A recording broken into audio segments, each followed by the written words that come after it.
Patrick Johnston, who's able to go to Greta, has been to Greta before as well. PJ joins us now. PJ, what was your main takeaway from today's presser with management?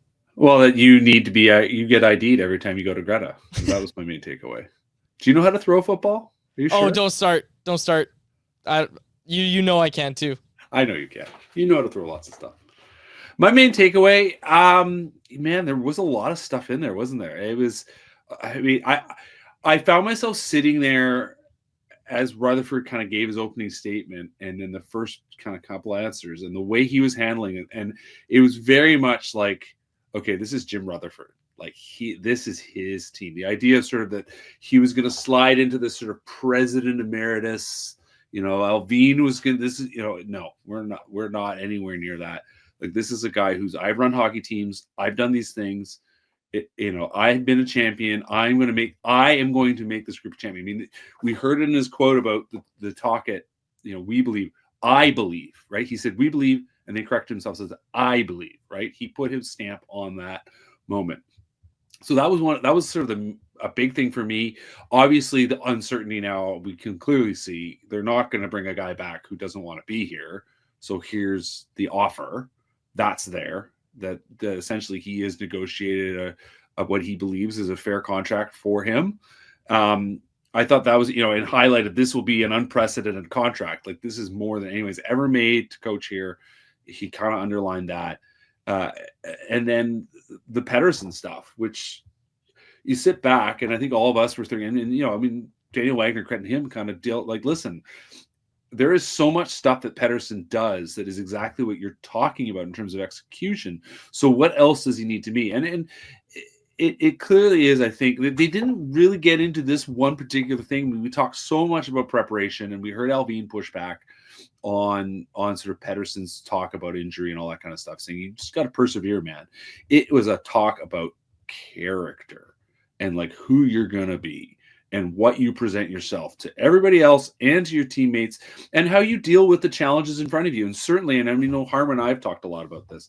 One of the things I really think was part of his story. Sure, yeah, he didn't have a great offseason. Yes, he came in and wasn't testing well. But the consequence of that is what teams have figured out about him.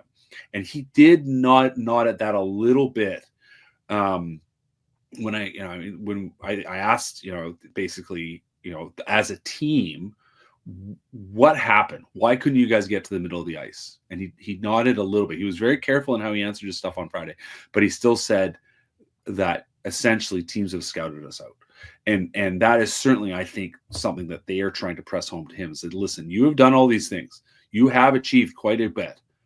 But the problem is that the league is constantly adapting, and you need to do more to get back to be the guy that you have been. And now that's, basically gauntlet is on him. So that was my main takeaway, was sort of looking at how much that, it is all about that. It's no surprise. That's what they wanted to talk about, because that was the core essentially of what the statement was. But yeah, this is Jim Rutherford's team. That more than anything is what stood out to me. On PD, do you think they should trade him? Like, seriously, we're talking about a star player, and they're talking about, he just needs to work hard. This is the highest paid player in your franchise's history in year 2, and they're talking about him like he's this 17-year-old kid or 18-year-old kid that they just drafted that they're hoping can figure it out. Like, it just feels weird. Yeah, and Bruff with the question, has it been hard getting through it to him?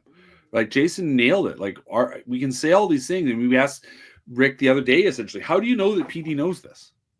And that's an observation that someone I spend a lot of time talking to. I got a message from someone who pays attention to this stuff.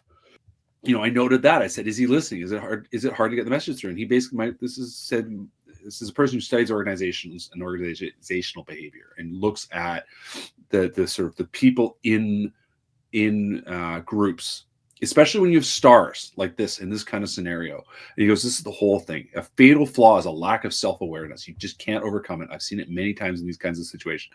Best case is you carve out a silo for the person to exist and lets them max their niche capability, but you limit their influence. No, but you look at, like, what is the dynamic of the group, right? And in many ways, that's why they removed JT Miller. Like, as good as he was for the team, and he had been, it was unrecoverable. It's clear.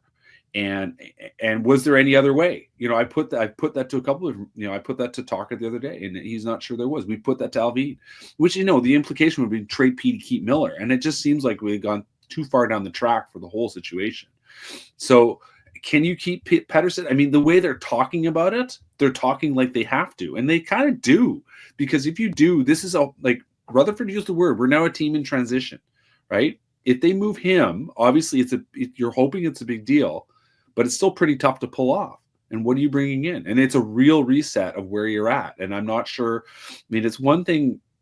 The only thing that'd be more challenging to replace, and that is probably impossible, if you move Quinn Hughes. But Pettersson has not performed, so they need to solve that problem. And whether that's a trade, which they would not be wrong to do, or that's something else, motivation, I don't know what it is. They're going to have to figure something. PJ, what do you make of the Tom Willander situation? Alvin saying that as of now, his camp's intention is for Willander to go back for a third year at BU, which was really surprising to me. First of all, do you buy that they're serious with that threat? Because one thing I've been wondering is there's still a lot of time before the start of next season.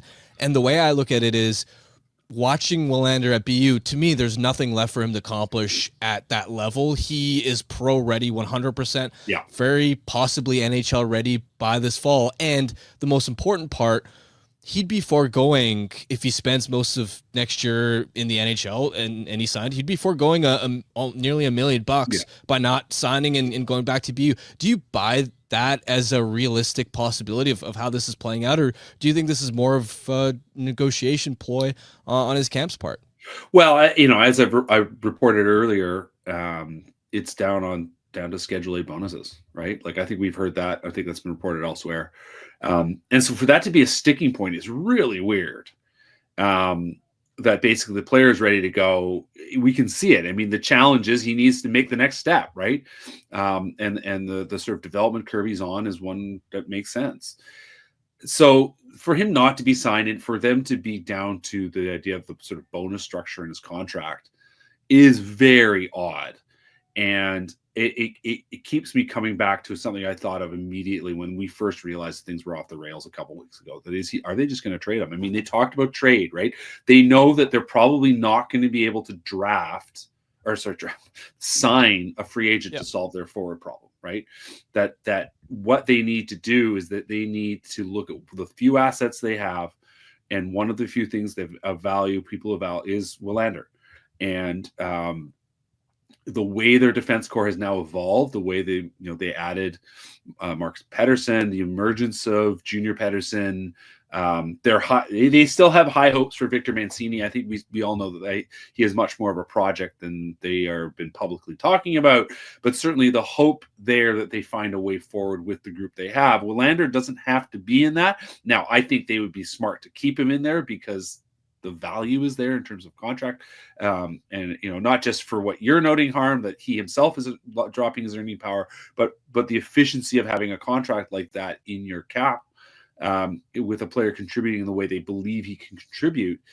Like, it's hard to ignore that. But the truth is, they need a forward. They need a real forward, and the kind of forward that you can get by shipping out a top-end prospect. And Willander is still seen as a top-end prospect. Like, that's the other truth. He may have some flaws in his game, may play a noisy game, but the truth is that this is a guy that is going to be an NHL defenseman. So what can you get for him? How can you reset things here? So that's where I'm kind of at. You're never going to get them to admit that, of course, but I do think that this is a guy they're looking at saying, I think this is going to be part of our sort of solution to this trade problem that we're facing with finding a forward. I agree with you. Patrick, as the only other person in the market that really cares about the practice facility, it seems. Take a break.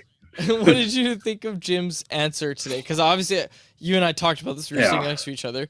We both found it very interesting that he kind of got rid of the idea of partnering with local rinks and that they're just going to have to put a shovel in the ground and build something themselves. Well, I mean, there's many different thoughts. Like, certainly, part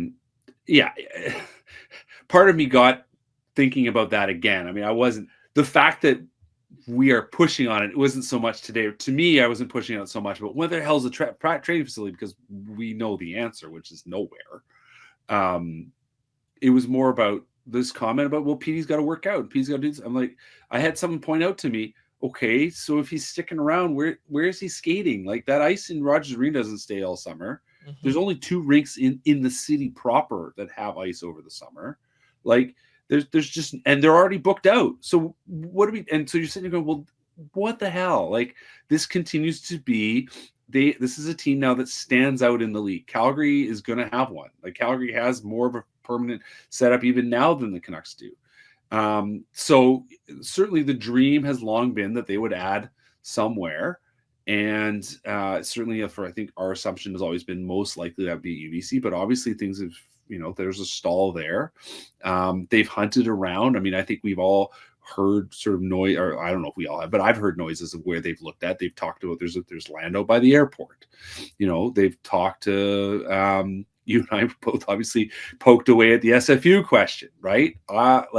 They've mentioned public facilities. I think that means the Richmond Oval. Can I quickly interject? Yeah. What about this BCIT idea? Well, no. Sorry. Did you understand what that actually is? Yes. There's an open plot of land near the airport. BCIT is set up at the airport, not BCIT in Burnaby. Hold on. Okay, I'm gonna have to text you about this. But you may or may not know, babe, but BCIT, their aircraft maintenance program is in that building across the street. So there's a plot of land there. Across the street from the BCIT Burnaby campus. Have you heard anything about that? Well, that's not happening. Okay, I'll text you. No, that's not happening. Continue your answer. Happened. Sorry for interrupting. It's okay. Anyway, they've come back to, well, there's a couple of pieces of land we're looking at. And you're like, okay, yeah, go for it. Like, that's going to cost you money. It's funny, I obviously started on this train years ago looking at when the originally were talking about Plaza of Nations, and then that didn't happen. And of course, nothing's happened at the Plaza of Nations. So maybe the Canucks were right on that one. Nonetheless, it stands out. And like you talk about wanting to help your players be the best they can be. Well, now the Canucks are the only team in the NHL that doesn't have a permanent training facility, at least, or doesn't have plans for one. And it speaks to all of that. And that was kind of how I was trying to frame it. Like, listen, you guys are asking him to raise the bar. When are you going to raise the bar? And they got to get it done. It's pretty simple. They got to get it done. And if they are going to be the team that they claim they aspire to be, you got to put money on the table. And that's been something this organization, for whatever reason, in recent years has been reluctant to do. I also laughed that Jim said it'll get done. It may not be on Earth by the time it gets done, but it'll eventually happen. I thought that was really frustrating and really telling as far as how frustrating it must be for management, because their hands are kind of tied. There's only so much they can do. This is beyond their pay grade, and a lot of it comes down to ownership and what they're willing to spend and invest. To pivot back to Rick Tocchet, what have you heard about that situation? What exactly do you think he's weighing right now in making his decision of whether to return as head coach of the Vancouver Canucks? And how would you weigh the odds of him ultimately being behind the bench come October? Well, I think I've been rating it as sort of 60-40 no. But it's not, nothing's impossible. Like, it's very much in that nothing's impossible, but also, here's a guy who's very well regarded. And it was no mistake that Rutherford mentioned him being coach of the year last year. He knows what this guy's interest level is, or what other teams, I should say, will have in him. And, as Jim himself, or Rick himself said, I mean, the headline I wrote out of it was Rick Tocchet's taking a breath, considering his Canucks future, right? Of course, I want to be back, but there's a process you have to go through. And he is looking at things like, what is this team going to be? Where is the structure? What is the plan? He insists, I have a ton of faith in Patrick Allvin and what he's been able to deliver. There's also an element of what he hasn't been able to deliver. I go back to that trade deadline. Like, they couldn't find a dance partner, or wouldn't accept whatever offers were there for Brock Besser. It wasn't quite what they were looking for. They were hoping, they know they need to reset their lineup. Like, they're open about that. And their hand being forced on the Miller situation, they rolled a little bit out of that. I think they're right. I think their defense core is trending better, but they still need to score goals, and they're without a guy that does that, and their other guy wasn't playing very well, and they need to find their way out of that. The Besser situation, I mean, they're really going to walk in. They had a guy that Dave and I know this. They were stuff available for them to get, and obviously the situation was more fluid and more complex than they wanted it to be, but they didn't get anything in the end, and now he's going to leave probably. So, there is an element of, okay, what are you going to deliver here now? And so I think that's very much on the table. We joke about the practice facility and whatever, but like, what are the plans in terms of the overall, sort of away from the front window spending on this team, right? And that's certainly been a question mark, I think, for a while. They upgraded the areas and spaces around the dressing room. That's great. That's what the players want. They put some money into upgrades in the building, but they still need new seats. I mean, that was Jim Rutherford's talking point when I asked him about ticket prices. He said, listen, there's lots of stuff they're doing in this building. We're going to upgrade the building. And I'm like, it's nice, but you're doing two things. You're providing a fan experience. You should be trying to build relationships with your fans. And most importantly, you're trying to make sure your players are optimizing their efforts to win hockey games, which is what people want to see. And so I think, you're looking at the whole overall package if you're Rick Tocchet, and you've obviously been here for a couple of years. You've learned a lot. You've seen a lot. You have a good sense of how things work here, what people want.